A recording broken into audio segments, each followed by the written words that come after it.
小夏，我让你打人是吓唬吓唬九姑奶奶，你怎么真把人打死了呢？小姐放心，她没有被打死，只是被我打晕了而已。那些血呢？是我做的手脚。真的？我趁九姑奶奶和小姐说话的时候，打在了她的脖子上。打晕之后，我用的是巧劲儿，看着重，其实没有伤到皮肉。那就好。朱少，你给他找个大夫吧。别让九姑奶奶知道了。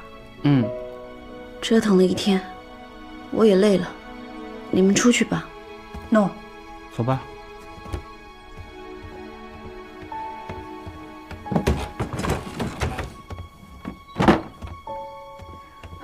邵总管，小姐应该还没有惩罚过别人，还是下不了狠心。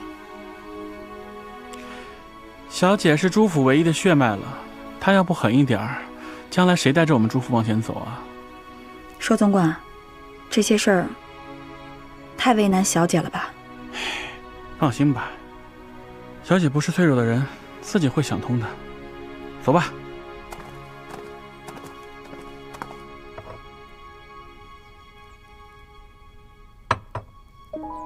九叔，老头子让我当这个家，我必须尽快适应这个新身份，都快没时间去想你和阿黄了。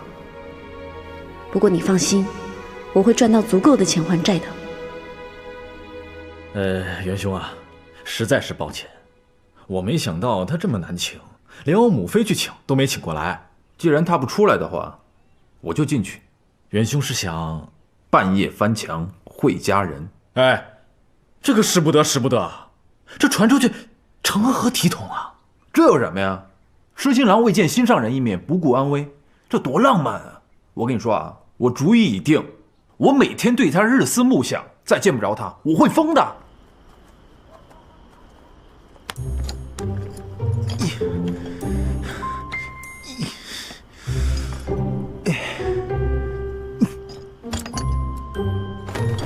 哟！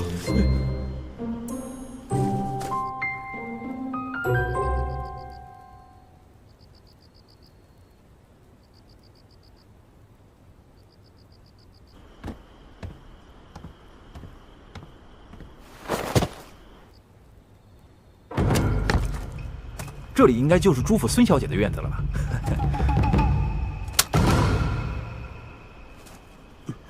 别动手！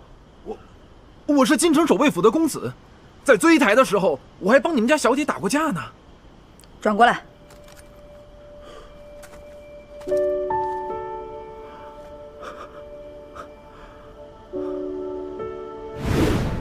我挡着他们，你们快走！为何要半夜偷偷闯入朱府？你比在酒楼那天更美。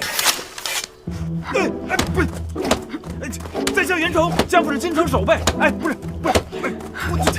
我手左兵书，去年以中进士，我上无婚配，更为娶妾，我过几日就要返家。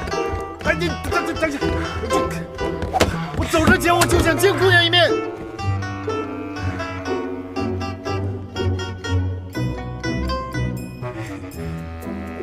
我喜欢你。返家以后，我会叫人过来向你提亲。你认错人了，不过感谢你在醉衣台出手的份上，我就放了你。我没认错人啊！那天在醉衣台拎起酒坛把吴老虎砸晕的人就是你啊！虽然说你换了一身男装，但我一眼也认出来了。原来他不是冲着孙小姐来的。在下对姑娘是一见倾心，所以我这几日想尽一切办法，就想见姑娘一面，所以我才翻墙而入，有些冒昧，希望姑娘不要介意。你走吧，你下次再敢翻墙进来，我会绑了你交给衙门。想必守备大人也丢不起这个人。我的的确确对姑娘是一片真心啊，我就想得到姑娘一句答复，我再走。在下所言句句肺腑，如有半句假话，天打雷劈。登徒浪子！我知道翻墙而入，直言不讳，的确孟浪一点。可是我对姑娘，我的的确确是一片真心啊。你快走吧，别打扰我家小姐睡觉。不行，我好不容易才翻墙进来，没有让你喜欢上我，我是不会走的。哎，姑娘，你刚刚说你们家小姐，你不就是朱府的孙小姐吗？哎不是也没有关系，我喜欢的是你这个人，不是你小姐的身份。真的，你要相信我。你终于相信我说的话了，我说的都是真话。我不是孙小姐这个事儿绝对不能瞒传，否则我杀了你。哎，你放心，我的嘴可严了，连毅他那事儿我谁也没说。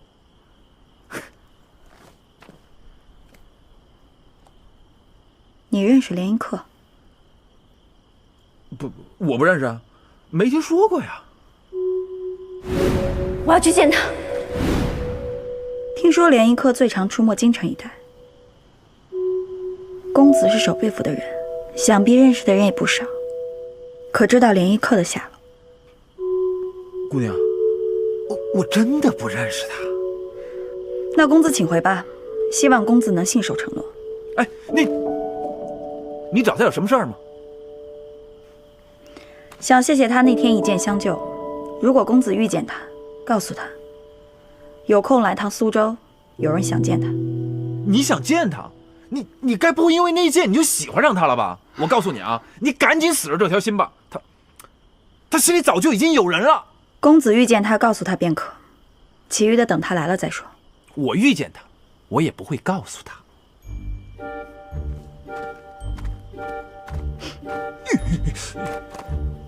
你等着啊，我还会再来的，我一定会让你喜欢上我的。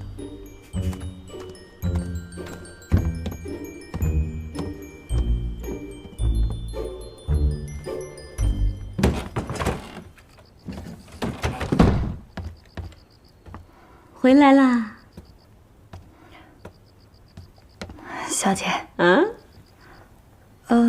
是最一台出手的袁公子，他知道我不是孙小姐的身份，但他是京城守备大人的公子，杀不得，所以只好赶他走。我都听到喽。小姐听到什么了？我听见他说，他喜欢你。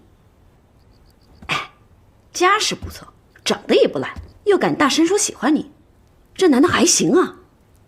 小姐，我是不会嫁人的，以后别再提这事儿了。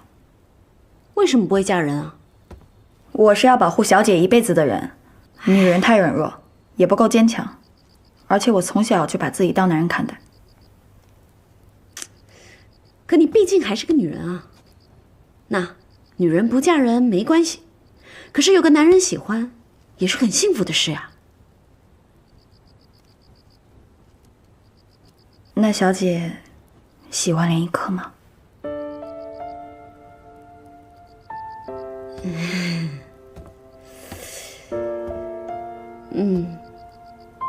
我听袁公子说起连一克的神态，他可能认识连一克。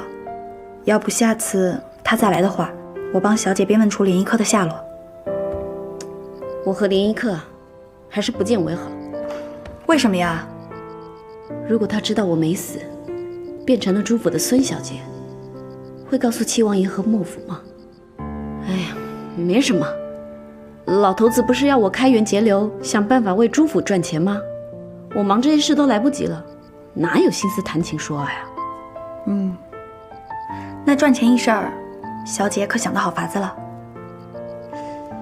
方法是想到了几个，明天把朱福、朱硕叫来吧，我还得跟他们商量一下。那小姐也早点休息吧。你也是啊。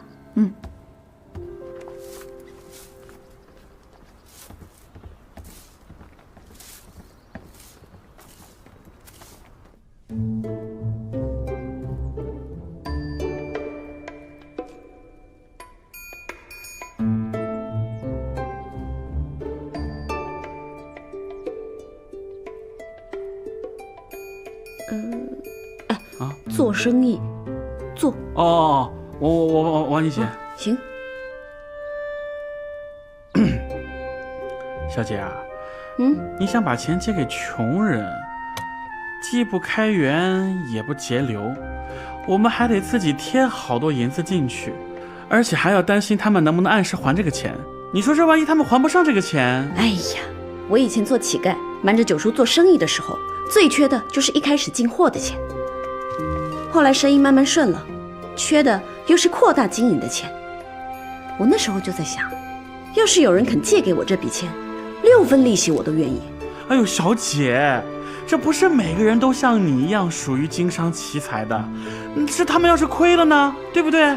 我觉得还是把钱贷给商人比较稳妥，比较保险。那可不见得，借贷给商人，投入更多，风险更大，而且商人才看不上那些碎银呢，普通老百姓身上也不缺，缺的就是那些被苛捐杂税掏光家底的穷人。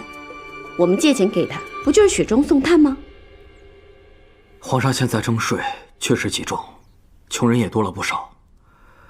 不过他们都是以农耕为主，懂得做生意的极为少数。所以我的担心跟朱寿一样，因为咱们做生意有时候货款都会被拖欠，如果他们真的亏了，就是没有钱还给我们，咱们该怎么办？对啊，所以我们要考察啊。一开始的时候，我们先别借得太多，等他们按时还款之后才能再借。信誉是要慢慢积累的，而且这些穷人，他们不比那些经常做生意的商人油滑，他们都是穷苦大众，机会对他们来说很难得的，一旦得了钱，就会善加利用。就算有不还的人，也只是少数，亏不了多少钱的。何况我们还能采取连坐的方法，要是一个人不还钱，那他周围的邻居也都不能再借钱了。穷人也是看重脸面的，总不能得罪所有的邻居吧？哎呀，借钱给穷人做生意，肯定会立刻提高朱府在江南乃至于全国的名气，搞不好连皇上都要嘉奖咱们朱府帮助穷困百姓呢。而且一旦朱府在全国的声望越来越高，就会有越来越多的人想要跟朱府做生意，这样朱府在其他方面的生意肯定也会蒸蒸日上啊。对，哎呀，小姐说的极是啊，我怎么就没想到呢？你想啊，借贷给商人古来有之，一点都不稀奇，但借给穷人，这可是开天辟地头一回啊，这绝对是可以载入史册的呀。而且借钱这个事儿吧，它传得特别快，1传10，10传100，100传1000，1000传万，一下子全国就都知道了。知道朱府人越多，到我们朱府店铺上买东西的人越多，这样我们生意就会越来越好。就这么说来的话，这买卖能做啊，是吧？这个方法虽然周期长，不过绝对是个不亏本，而且会获得巨大利益的生意。哎呀，两位总管，怎么样？做还是不做啊？一切听小姐的。哎呦，看看呐，孙小姐才来我们朱府几日啊，就帮我们朱府解决了这么多的问题，简直就是朱府的福星啊！以后啊，我跟朱福跟着小姐做事儿，特踏实，特放心。你少给我灌那些甜言蜜语了。我是觉得还有一些地方不是很完善，你们再帮我看看啊，别让人钻了空子。好。听说了吗？朱府在借钱给穷人做生意，每人可借3两银子，可分3个月还，每个月只还1两银子和1点利息就好。而且提前还钱还不用利息呢。有这种好事？我也不知道是真是假，好像是新来孙小姐提出来的。要是能借到银子，我就能把我那小摊铺支起来了，到时候就再也不用天天看掌柜的脸色了。真有这好事啊？那你还不赶紧去看一看？现在这朱府钱庄里应该已经全是人了吧？你要是晚点去你连挤都挤不进去。你先帮忙收拾着啊，我去找掌柜的请假去。你先帮忙收拾着。好，快去。这招可真不错，钱花的不多，效果却好。这丫头有点经商头脑。小二，来了，结账。好嘞。太好我也不知道。回去等消息吧。啊，好，来谢谢下一个。掌柜好，我叫陈大，是黄村李家庄的人，现在在最一台当伙计，想借3两银子开一个馄饨铺子，保证按时还钱。陈大3两银子，好，你的情况我们呢已经掌握了，我们需要3天的时间核实一下。核实？还要核实什么？核实一下你身份的真假，听听你在乡邻之间的信誉，如果没有问题，绝对会借。那没问题。好，下一个。庄主，我叫张三。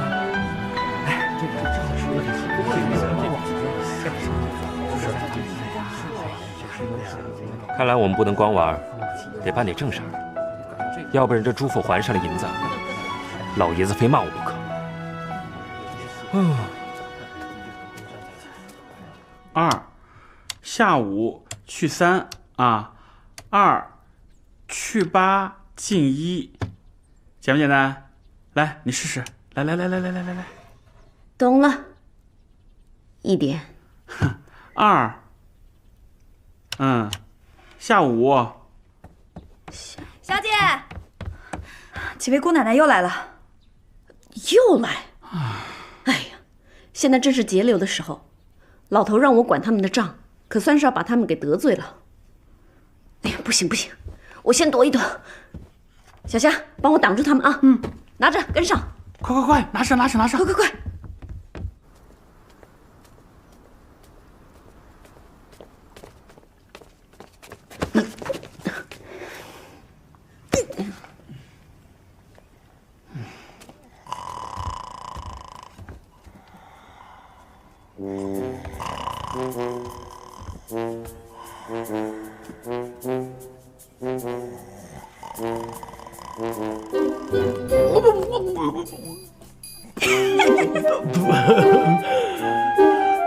哎呦，臭丫头，今天怎么有空过来啊？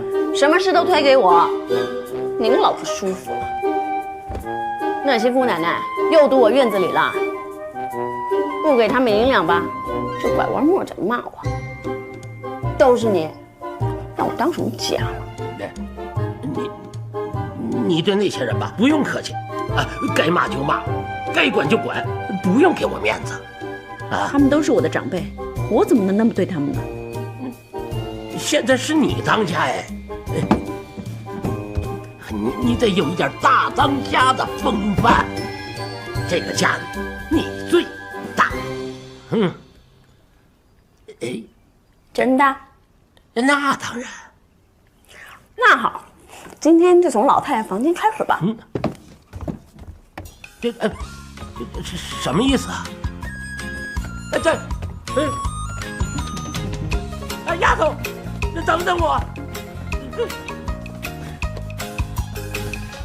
哇，这么大块玉，值不少钱吧？这是老太爷最喜欢的白玉圆雕，700两。700两？哇，这窗这么大，还用胶什么啊？胶圈啊，对，胶圈，我在咱们诸暨的绸缎铺看过，这起码得用2匹吧？得2匹多。2匹多，那多少钱呢？180两。180两，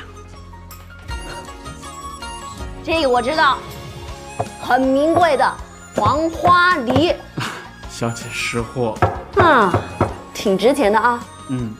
多少呢？得1000两出头。1000两出头啊！哇，这木头漂亮。沉香木。这是沉香木。哎，别，小姐，慢点摸，这根快值2000两了。2000两？哎，刚上来的明前新茶，壶里起码有2000吧？2两银啊。哎，这用的该不会是你说的去年冬天梅花花蕊上的雪水？这收集的功夫也得值1两吧？还有这个紫砂壶，起码值个几百两对吧？老头，你刚刚喝那一口，起码值3两。普通人家能过1个月了。这不用算得那么清楚吧？这些家具都是很名贵的，可以用1辈子、8辈子。那还有那些小玩意儿，那都是从前便宜的时候买的。你不会想让我全都卖了吧？别担心，把那些全卖了也不过是些碎银，还塞不了牙缝呢。如今要开源节流，我不过是想让朱寿算笔账给您听。朱寿，报个数给老太爷听听。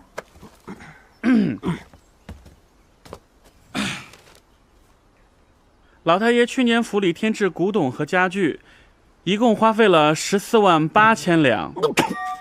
每年府中糊窗户的胶捐要用3000两，姑奶奶们的每年置装费、首饰费大概是12万两银子。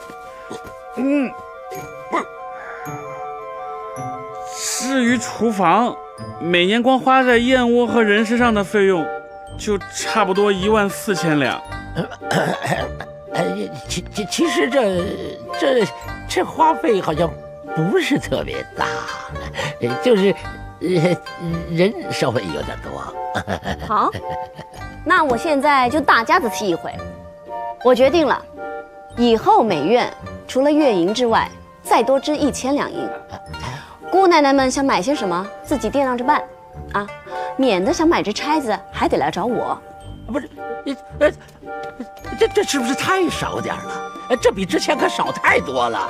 这不行，这说我们家连女眷都养不起，这传出去像什么话？你放心吧，老头，姑奶奶们肯定乐意的。他们会愿意？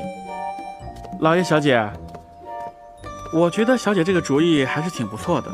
以前各位姑奶奶找我报销什么置装费、首饰费的时候啊，哎呀，表面上倒一个个笑呵呵的，这背地里呀，可嫌我抠得很呐，又嫌我问东问西，又嫌我嫌他们东西买贵了。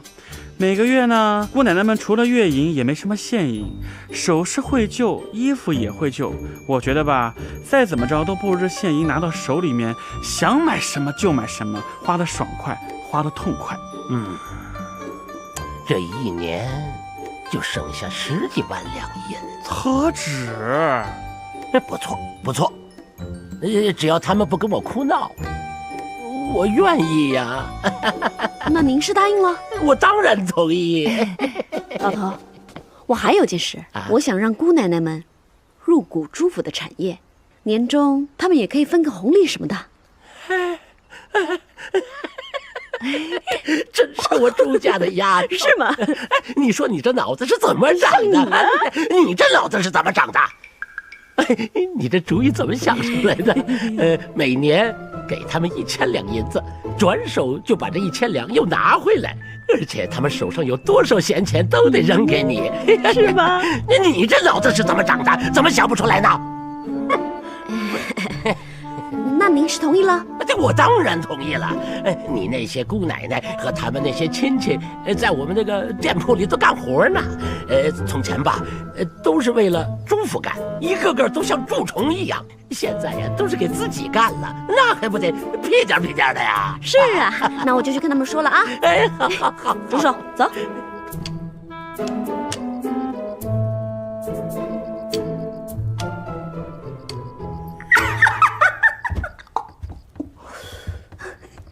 小姐，该休息了。小夏，你知道姑奶奶们总共拿出了多少闲钱入股吗？多少？100万两，整整100万两啊！哎，要是朱府再多几位姑奶奶，那就好了。哎。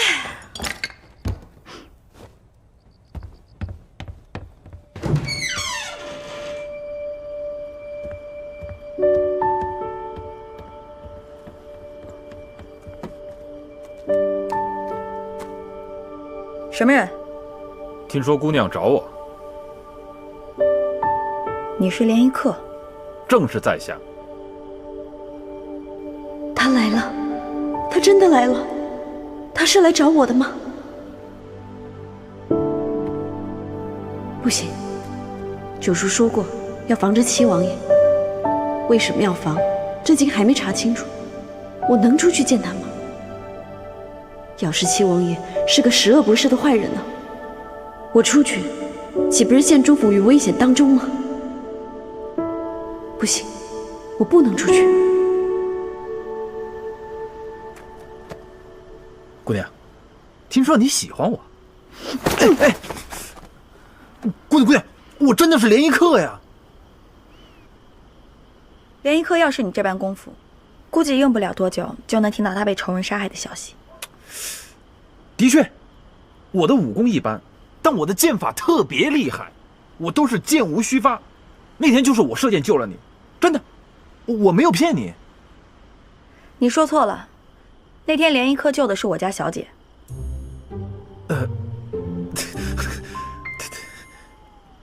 你看我这记性，那天是我一时没看清楚，弄错了。对，我救的是你们家小姐。袁公子，你要么就跟联谊客一起来，要么就别来自讨苦吃。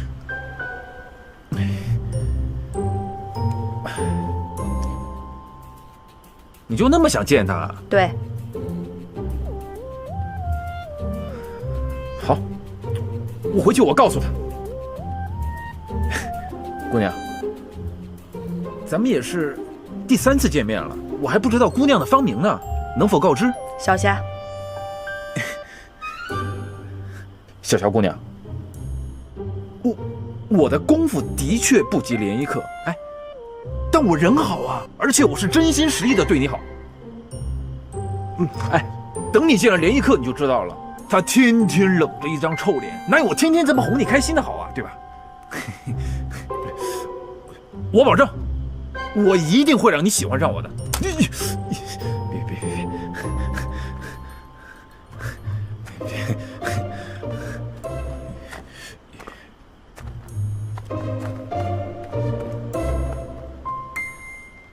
小虾，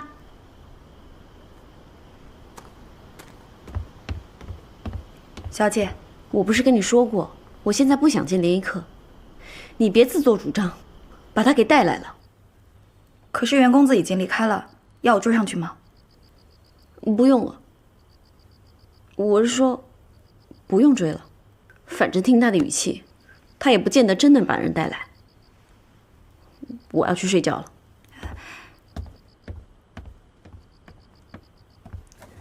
哎，花不起，你到底是想他来，还是不想他来啊？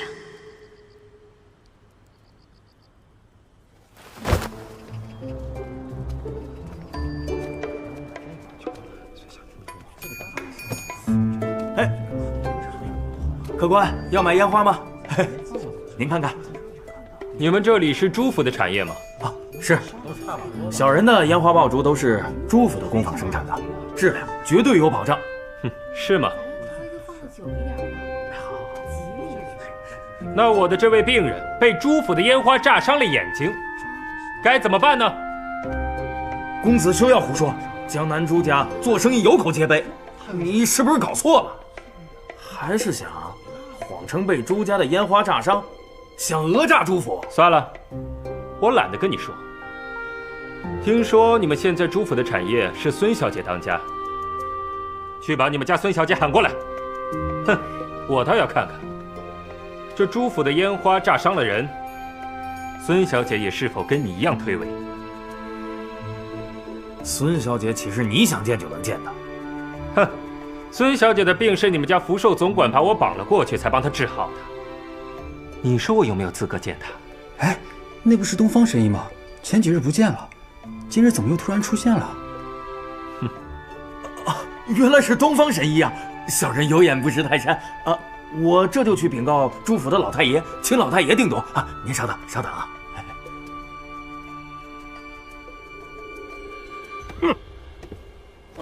为了叫他给人治病，把人给绑来了，你怎么不把人全家都绑来呀？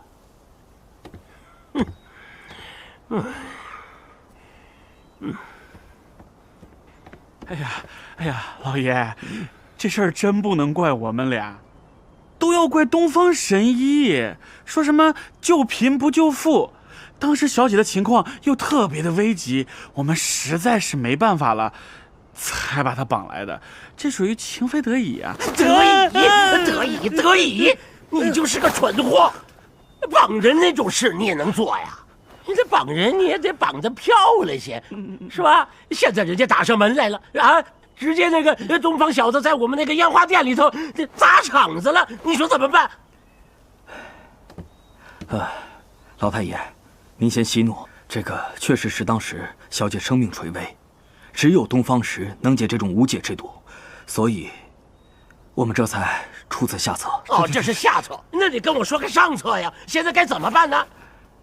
哎，老爷，我看那个东方神医对我们家小姐其实挺有意思的，而且他又指名点姓非要孙小姐去处理，不然就让孙小姐蒙面，跟我一起去烟花店，由我出面把东方神医请到里屋，由孙小姐跟他谈，再让小虾来把那个烟花工坊的管事叫到店里边问个清楚。您觉得这样行吗？那就去吧。哦，好。你还杵这儿干嘛？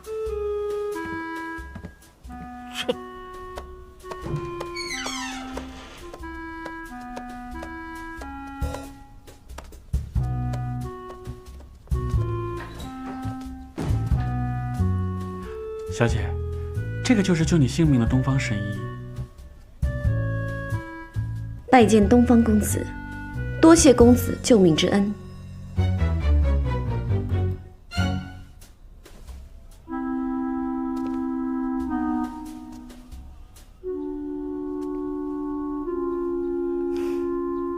朱小姐真是太客气了。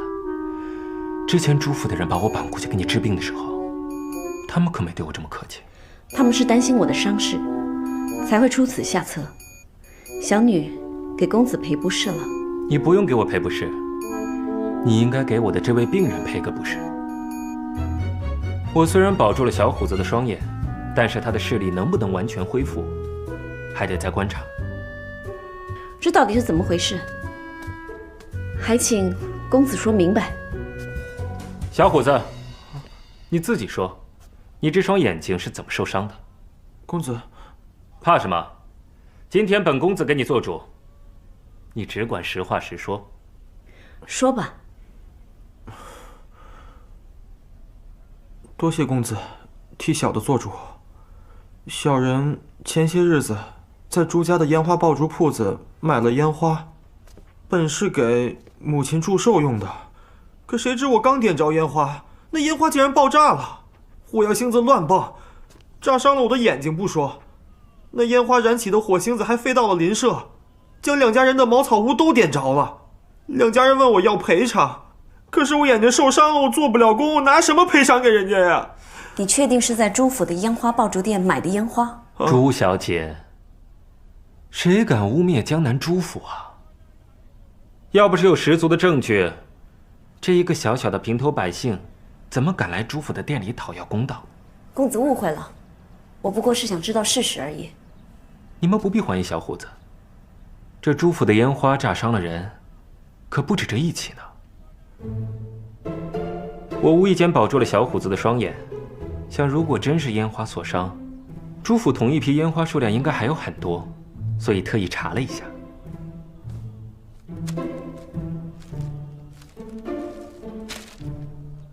这名单上的所有人都买了朱府的同一批烟花，不过他们比较幸运，受伤没那么严重，所以就没来朱府找你们。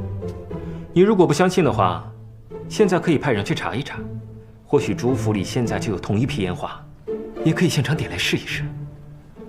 还有同一批次的烟花吗？啊，还有很多。拿一个去院子里试试，注意安全。好。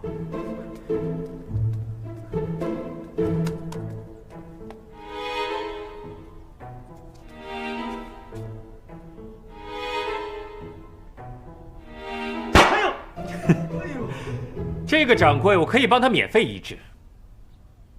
不过朱小姐，这朱府卖的到底是烟花，还是要人命的火药啊？朱家卖出的东西出了问题，朱府一定会负责到底。哦，怎么负责？这位受伤的小兄弟有多少损失，我朱家店铺悉数赔偿便是。名单上的5个人也一样。不过，小女子有2个问题想请教公子。朱小姐，请问，这小虎子的眼伤可能医治？唉，在下尽力而为。公子说笑了，既然连神医都这么说，那我想应该是有10成的把握。小虎子的伤就交给公子您医治了，再贵再好的药，朱府都能花得起。那不知道朱小姐的第2个问题是？这名单上的5个人，公子可都去医治过？医治过。他们的伤势都无碍吗？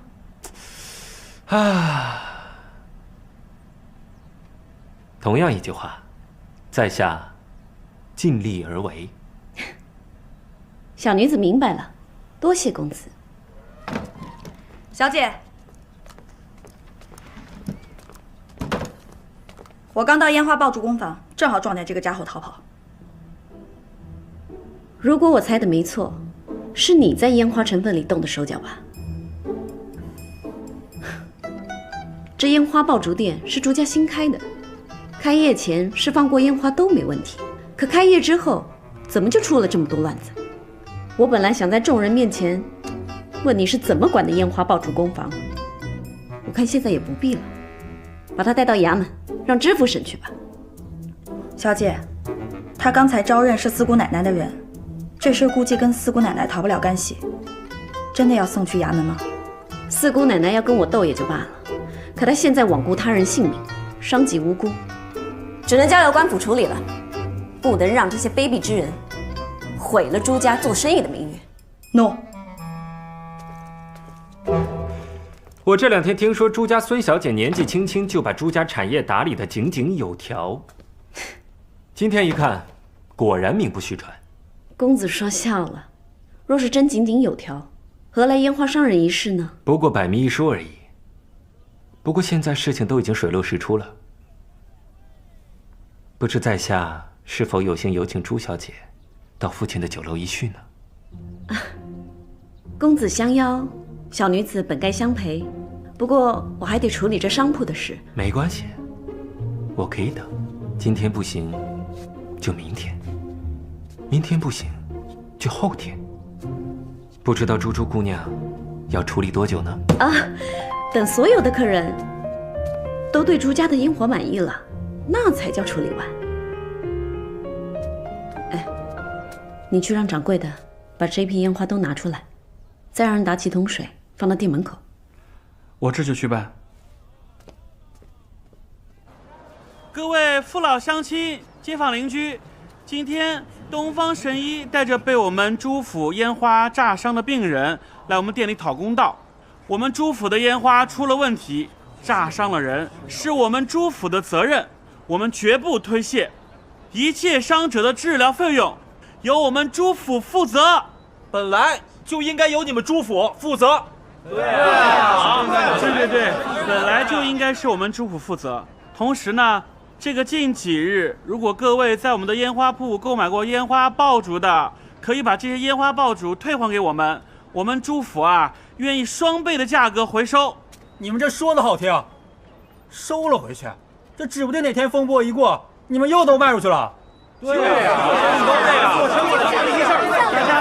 大家放心，这一批烟花我们绝对不会再卖了。为了大家的安全，也为了我们朱府的信誉，刚才我们的孙小姐已经再三的叮嘱过我了，这批烟花必须销毁。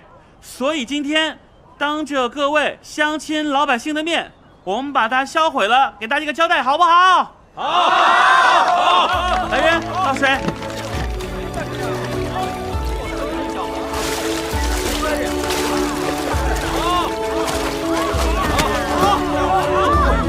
大家看见了吧？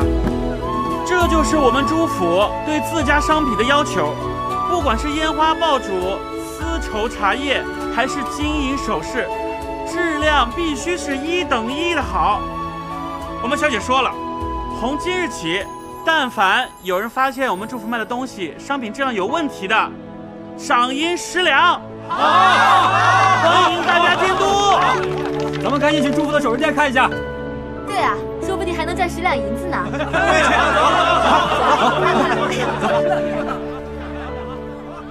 厉害，厉害！珠珠姑娘最后这一计悬赏让大家监督，不仅能够挽回朱府在人们心中的信誉，还可以增加店铺的客源。相信朱府工坊里所有的工人都会更加小心谨慎，残次品将大大减少，一石三鸟。朱姑娘这一计果然高明。我只是想告诉大家，我们朱府的东西没问题，倒没像公子一样想那么多。珠珠姑娘做事雷厉风行，年纪轻轻就这么有商业头脑，哼，看来朱家大展宏图的日子不远了。珠珠姑娘，既然现在事情都处理完了，不知道是否有时间和在下去酒楼一叙呢？我还得去工坊一趟啊。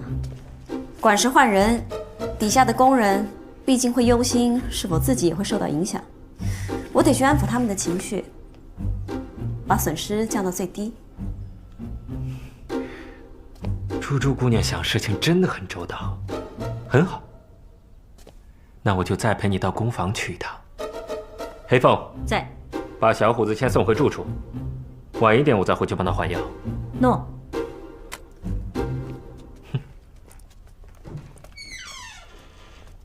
小姐，事情全部办妥了啊，那就好。你再去安排一位新的管事，安抚好底下的工人。东方公子盛情邀请，我陪他去酒楼说说话，那些事就麻烦你了。小姐，不如我让醉姨台把酒菜送到这里来，您觉得如何？我只是想陪你们家小姐去酒楼聊一聊，不会把她怎么样。况且，她的病还是我治好的，没有我就没有现在的她。你不必对我这么谨慎吧？没事，小夏待会儿就回来了，有他陪着我，你放心吧。好，那我先去工坊一趟。前几日我偷偷溜出朱府，差点被人杀死，他们才会那么谨慎，还请东方公子见谅。如果东方神医不害怕跟我在一起有危险的话，我们待会就去醉一台。此事我也听说了。不过珠珠姑娘请放心，今日有我在，我善解毒，更善于下毒。